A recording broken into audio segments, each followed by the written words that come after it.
본격적으로 알아보기에 앞서서 심리학에서 정말 유명한 실험 하나를 먼저 해보겠습니다. 자, 그림 하나를 보여드릴게요. 닭, 소, 풀이죠. 저 세 개를 하나는 빼고 나머지 둘로 묶으셔야 됩니다. 자, 어떻게 묶으실 건가요? 동양인들은 대부분 소, 풀을 고르고요. 서양인들은 닭과 소를 고릅니다. 서양인들은 그리고 이렇게 말합니다. 왜 동물과 동물을 안 묶고 동물과 식물을 묶어? 말이 돼? 그런데 왠지 우리나라에서는 이렇게 묶고 싶어집니다. 왜? 소가 풀을 먹기 때문이죠. 즉, 관계적 이유 때문이라는 거예요. 자, 실험을 하나 더 해볼까요? 이 실험은 저의 그랜드 티처, 즉 지도교수의 지도교수인 인지심리학자 데드릭 겐트너 교수와 무츠미 이마이 교수가 실제로 했던 실험인데요. 가운데 있는 저 원통형 나무를 편의상 덱스라고 부르겠습니다. 왼쪽에 있는 파란색 원통은 A라고 하고요. 오른쪽을 B라고 해보겠습니다. 자, A와 B 중에 어느 게 더 가운데 있는 덱스랑 비슷해 보이세요? 이걸 영국의 런던, 프랑스의 파리 혹은 미국의 뉴욕의 거리에서 길을 막아놓고 사람들한테 물어보면 압도적으로 많은 수의 사람들이 A가 더 비슷해 이런 대답을 합니다. 그런데 우리나라를 비롯한 중국, 일본과 같은 다양한 다른 나라에서는 70에서 80% 이상, 그러니까 굉장히 많은 사람들이 반대로 B를 골라요. 자, 왜 이런 차이가 나오는 걸까요? 서양인들은 주로 같은 모양을 하고 있는 물체를 선택했고 동양인들은 같은 재료로 만들어진 물체를 선택한다는 겁니다. 이 책에서는 이유가 이렇게 나옵니다. 서양인은 개별적인 사물을 보고 있고 동양인은 연속적인 물질을 보고 있는 것이다. 자, 이게 무슨 말인가 하면요. 서양인들은 역할론적 관점에서 본다는 거예요. 기능이 같기 때문에 더 유사하다고 본다는 겁니다. 같은 역할을 할 수 있으니까 같은 구멍에 끼워 넣을 수 있는 거잖아요. 자, 그런데 우리나라에서는 본질주의적 관점이 상대적으로 더 강합니다. 본질주의가 뭐냐? 쉽게 말하자면 이거예요. 그놈의 근본이 뭔지가 궁금하다는 겁니다. 어느 집안 출신인가? 같은 집안 출신이잖아요. 그러니까 역할은 달라도 맥락, 근본 이런 측면이 강조돼서 사물을 본다는 겁니다. 자, 이런 현상은 우리가 일반적으로 글을 쓸 때도 나타납니다. 우리가 보통 자기소개서를 쓸 때 이렇게 쓰죠. 저는 해놓고 엄격하신 아버지와 자상하신 어머니 사이에서 3남 2녀 중 셋째로 태어났고 초등학교 시절부터 고등학교 때까지 반장을 2번 역임했으며 이런 얘기를 다 씁니다. 저도 예외는 아니었어요. 제가 미국에 유학을 갈 때 제출한 제 자기소개서를 보고 제 지도교수님이 심사를 할 때 이렇게 얘기를 하셨답니다. 엄격하신 아버지. 3남 2녀 중 셋째로 초등학교 시절부터 고등학교 때까지 얘는 도대체 언제 자기소개를 하는 걸까? 자, 그런데 저도 우연히 미국 친구가 쓴 자기소개서를 본 적이 있습니다. 처음에 이렇게 시작되더라고요. 저는 해놓고 27세 활발한 성격에 컴퓨터 프로그래밍 능력이 뛰어난 데니스라고 합니다. 제가 이걸 보고 뭐라고 했는지 아십니까? 되바라진 인간 아니야. 자기소개서에서 쓴 자기 얘기만 하고 있어. 자기소개서인데요. 자, 이게 어떻게 보면 모순적이지만 우리가 각자의 문화에서 자기소개서에서 보고 싶은 그 사람의 얘기가 다르다는 거예요. 동양인들은 보통 주로 나는 친구들과 노는 것을 좋아한다. 이렇게 자기가 속해 있는 사회적 맥락을 사용해서 대답을 하거나 혹은 자신의 사회적 역할에 대해서 많이 언급을 하죠. 그런데 이것과는 반대로 서양인들은 주로 나는 친절하다. 혹은 나는 근면한 사람이다. 이렇게 성격을 얘기하는 형용사를 사용해서 자기의 행동을 서술한다는 겁니다. 우리는 그 사람에 대해서 알고 싶어 할 때 그 사람의 관계, 그 사람의 다양한 배경을 알고 싶어 하죠. 그 사람이 어떤 맥락 속에 있는 사람인가? 그래서 우리는 이런 표현을 굉장히 자주 쓰죠. 너가 아버지 뭐 하시노? 이걸 제가 실제로 서양 후배들한테 얘기를 해줬더니 그게 지금 왜 여기서 나와야 되는 질문이냐고 이유를 모르더라고요. 그래서 서양인들이 보기에는 동양인들은 소위 TMI인 사람들이고 동양인들은 서양인을 약간 되바라지거나 아니면 지나치게 자신감 있고 더 나아가서는 심지어 자만스럽다고 바라볼 수 있게 된다는 거예요. 동양 문화권에 있는 사람들은 통합적 사고, 대상 간의 관계성 혹은 맥락에 기초해서 내가 판단해야 하는 대상과 그 대상을 둘러싸고 있는 주변을 하나로 묶어 사고하는 것을 기본으로 하는 반면 서양인들은 분석적 사고, 주변에 있는 이런 다양한 맥락보다는 그 대상 자체에 집중적으로 투자해서 사고하는 방식을 더 선호합니다.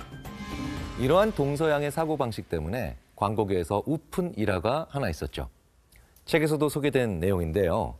일본의 한 자동차 회사가 고급 세단을 미국에서 광고합니다.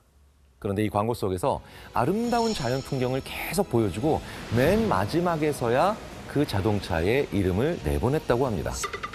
어떻게 됐을까요? 이 광고는 미국에서 별로 성공하지 못했고요. 대신 나무나 바위의 판매고만 증가했다고 합니다. 자연과 하나가 되는 메시지는 서양인들에게 덜 매력적이었던 거죠. 미국의 자동차 광고는 대부분 그 차가 어떤 기능을 가지고 있고 코너링은 어떤지, 제동 능력은 어떤지 이렇게 처음부터 끝까지 개별적인 기능을 열거하기 때문에 광고에서 자동차가 확실히 주인공인 경우가 대부분입니다. 우리나라의 자동차 광고 중에 드라마 미생의 주인공인 장그래가 등장하는 광고가 있습니다. 앞부분에는 장그래의 회사 생활이 계속 보여져요. 그리고 마지막쯤에 차가 달리는 모습이 나옵니다. 거기서 장그래가 이렇게 얘기해요. 나만의 완생을 향해. 내가 완생을 향해 가려면 뭔가 이 차와 함께 해야 할 것 같은 그런 기분이 들어요. 당장 달려가서 이 차를 사고 싶은 마음이 든다는 거죠. 아마 이 광고는 더 이해 못했을 겁니다. 실제로 저는 이 광고를 연구하는 심리학자인 제 미국인 동료와 본 적이 있어요. 저는 그 친구에게 이렇게 얘기했죠. 이 광고가 정말 잘 만든 광고야. 그 광고가 뭐냐고요? 요즘 어떻게 지내냐는 친구의 말에 엔저로 대답했습니다. 그 장면에서 제가 번역을 해줬는데 번역하니까 정말 이상하더라고요. 요즘 어떻게 지내냐는 친구의 말에 How are you? 엔저로 대답했습니다. 엔저. 아니, How are you의 저건 무슨 뜻이야? 무슨 광고가 이래? 그런데 우리가 보기에는 그 당시에 너무 센스 있고 괜찮았던 광고였죠. 주변 맥락보다는 사물에만 초점을 맞추는 서양의 사고방식과 관계와 맥락을 중요시하는 동양의 사고방식의 차이를 정말 뚜렷하게 보여주고 있는 겁니다. 자, 이와는 반대로 동서양 문화권의 사람들이 어떤 것을 가치 있게 생각하는지를 잘 이해한 덕분에 사고를 해결한 일도 있었습니다. 자, 2007년에 아프간에서 탈레반이 한국인들을 납치해 인질로 잡았던 안타까운 사건이 있었어요. 그들은 본인들의 잔인함을 보여주기 위해 2분을 살해하고 추가로 살해하겠다고 발표하죠.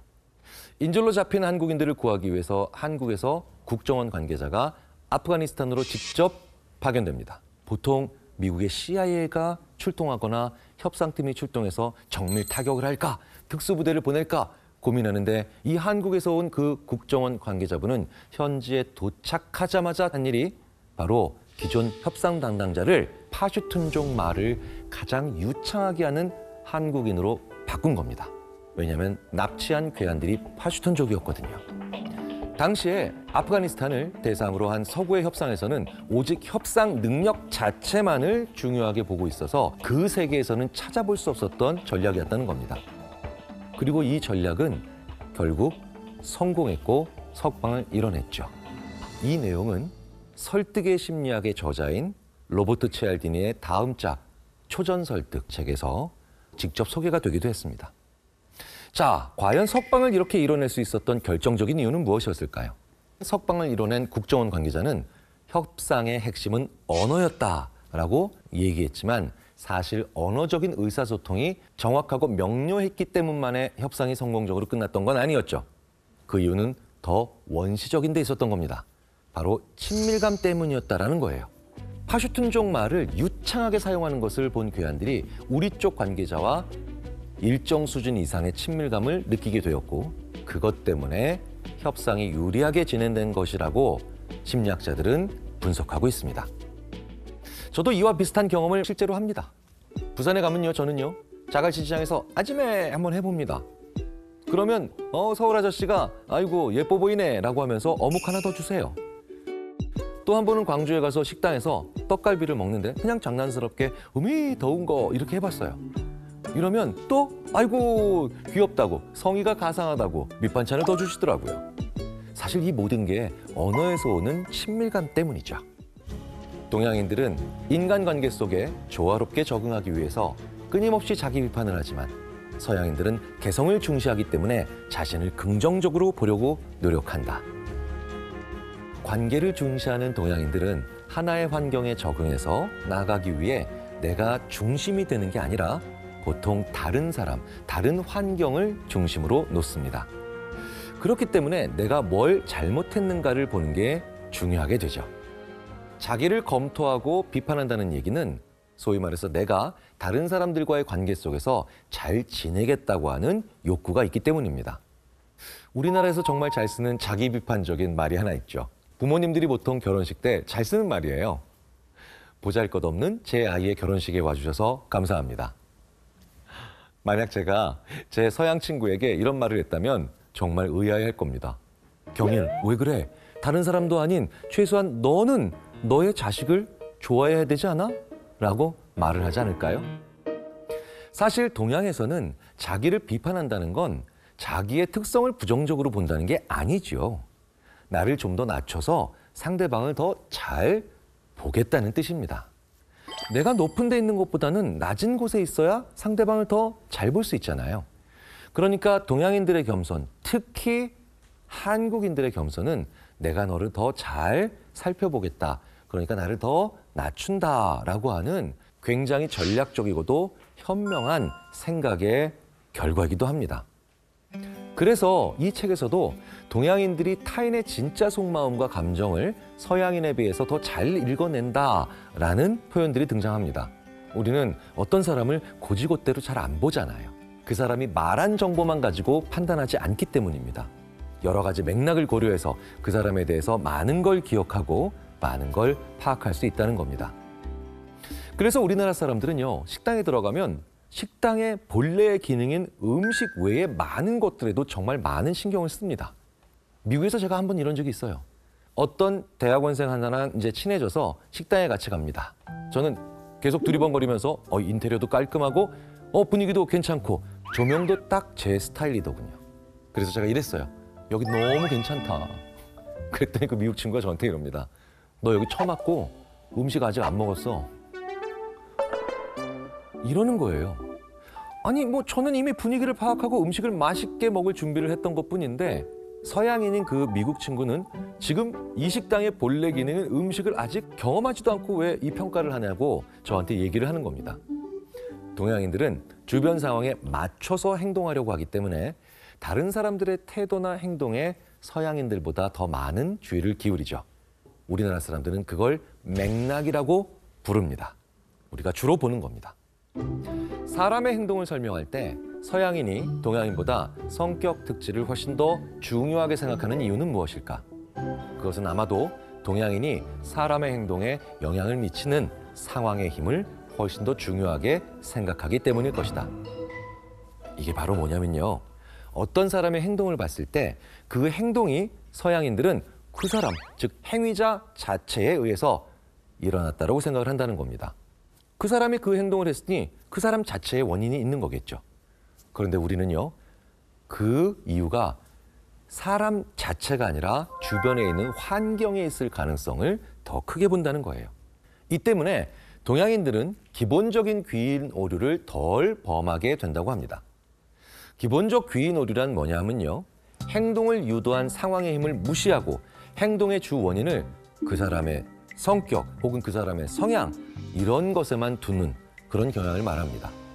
여기에는 내부 귀인, 외부 귀인이 있죠. 내부 귀인이란 뭐냐면요, 제가 가다가 넘어졌어요.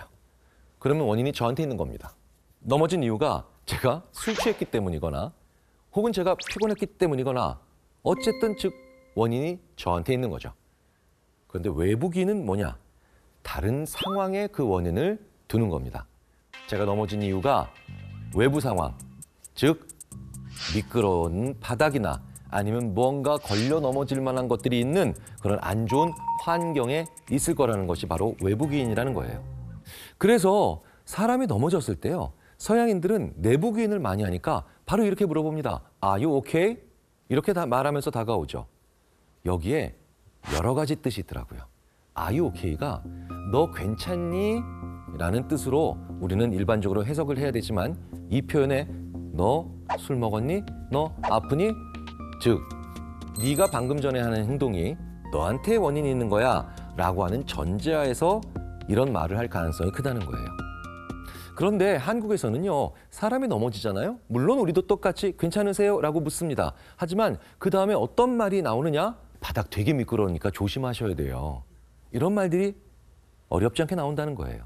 동양 사람들은 주변 상황에 맞춰서 행동하려고 하니까 어떤 사람이 넘어지면 원인이 그 사람이 아닌 미끄러운 바닥이라고 생각하는 외국인이 잘 된다는 겁니다. 저도 실제로 이 연구를 해본 적이 있죠. 한 장면이 있습니다. 대략 3분짜리 필름이에요. 며느리와 시어머니로 보이는 두 사람이 등장합니다. 그리고 이 며느리와 시어머니는 뭔가 다툼이 있는 것 같아요. 이런 장면을 서양권 국가에서 온 학생들에게 보여주고 이 논쟁 혹은 이 말다툼의 이유는 뭘까라고 하면 필름에 두 명 나오죠. 며느리와 시어머니. 그러니까 며느리파와 시어머니파로 나뉩니다. 이게 바로 서양 문화권에서 온 학생들의 특징이죠. 자, 그런데 제가 이걸 한국 학생들한테 보여줍니다. 그리고 이 문제의 원인은 어디에 있느냐? 라고 물어봤더니 옆에 있는 서양 학생들이 정말 이해할 수 없는, 하지만 우리에게는 당연한 반응이 나오죠. 그놈 때문이에요. 서양 학생들이 이래요. 아니 그러니까 그 인간이 누구냐고. 여기선 지금 이 여성 두 분, 며느리와 시어머니가 싸우고 있는데 아니 도대체 필름에 안 나온 사람이 원인이라는 게 말이 돼? 하지만 우리는 알고 있죠. 그 인간이 처신을 잘못했기 때문에 이 두 사람이 지금 싸우고 있다는 거. 제3의 원인. 즉 눈에 보이는 것에 집중하기보다는 그 상황을 만들어내는 더 주변과 맥락의 제3의 원인에 추리나 추론이 갈 수 있다는 거예요. 그리고 이런 현상들은 동서양 언론사들의 기사들을 비교해봐도 확실하게 파악할 수 있는 내용들이죠. 생각의 지도에서도 소개가 된 내용입니다. 해고를 당한 미국인 우편 배달부가 자신이 일하던 우체국에 들어와서 상사와 동료 고객들을 총으로 쏴서 살해하고 스스로도 목숨을 끊은 사건이 있었습니다. 심리학자 마이클 모리스는 미국의 기사는 범인의 개인적인 특징에만 초점을 맞추고 있음에 주목했죠. 예를 들면 무술에 지나치게 빠져 있었다든지 급한 성격이었다든지 범인의 지극히 개인적인 면에 치중해서 부각을 한다는 거예요. 그런데 이 사건을 중국 신문에서는 어떻게 다뤘을까요? 그 범인이 최근에 해고를 당했다. 상사가 굉장히 고압적이었다. 이렇게 범인의 생활 환경에 초점을 맞춰서 이 사건의 원인을 분석해 놓았다는 거죠. 그래서 마이클 모리스는 동료 대학원생인 중국 출신의 펑카이핑과 함께 연구를 더 확장해서 동서양 문화권의 학생들에게 이 사건에 대해 여러 가지 상황 요인들을 제시하고 이 요인들이 달랐다면 살인사건이 발생하지 않았을까 아니면 그래도 발생했을까를 물어봤습니다. 중국 학생들은요, 상황이 달랐더라면 그 살인사건은 발생하지 않았을 거라고 반응을 보였습니다. 하지만 반면에 미국 학생들은 살인사건의 원인이 오랜 시간에 걸쳐서 형성된 그 사람, 그 범인의 내부적 특성 때문이기 때문에 상황이 달라졌어도 동일한 사건이 일어났을 거라고 반응을 보였다는 거죠. 우리나라 기사에도 이런 비슷한 경향을 볼 수 있습니다. 기차나 전철이 탈선된 사고를 예로 들어볼게요. 기사를 읽다가 맨 마지막쯤에 이런 내용들이 보통 적혀 있죠. 얼마나 지연되는지, 그리고 이 사고로 그 주변에 있는 시민들이 얼마나 큰 불편을 겪었는지가 어떻게 보면 친절할 정도로 쓰여 있죠. 반면 미국의 기사는 어땠을까요? 대부분의 기사가 기차가 탈선되었다라고 하는 그 사고에 초점을 둘 뿐 그 전후 혹은 그 사건의 여파로 일어난 또 다른 일들, 불편함들, 많은 사람들의 이야기는 거의 언급되지 않습니다. 이렇게 상황 환경을 더 중요하게 여기는 동양과 성격 특질을 더 중요하게 여기는 서양의 차이가 뚜렷이 보이는 예라고 할 수 있습니다.